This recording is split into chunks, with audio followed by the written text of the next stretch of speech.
Does your device need fixing? We offer a free diagnosis. We pick up and deliver right to your door, no calls or travel needed.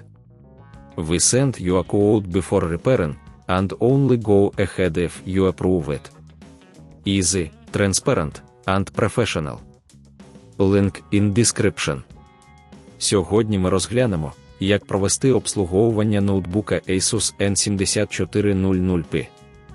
Для цього нам знадобляться такі інструменти: викрутка з магнітним наконечником, пінцет, стиснене повітря та мікрофіброва серветка. Розпочнемо з відключення ноутбука від живлення та зняття батареї. Це важливий крок для безпеки. Після цього відкриваємо задню кришку.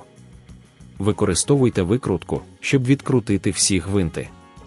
Зверніть увагу на різні типи гвинтів, які можуть бути використані в різних місцях. Після зняття кришки ви зможете побачити внутрішні компоненти.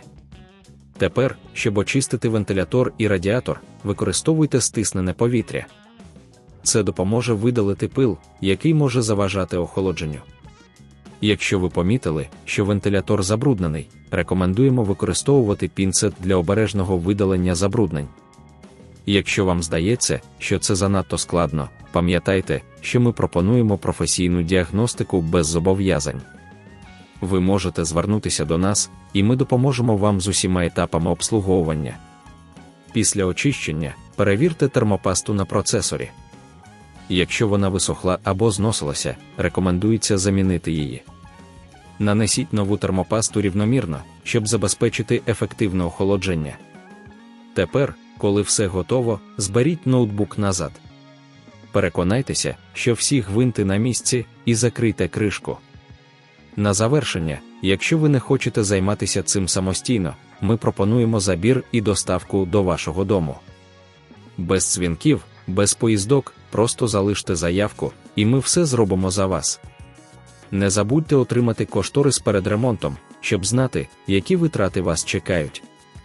Дякуємо за перегляд. Does your device need fixing? We offer a free diagnosis. We pick up and deliver right to your door, no calls or travel needed. We send you a quote before repairing, and only go ahead if you approve it. Easy, transparent, and professional.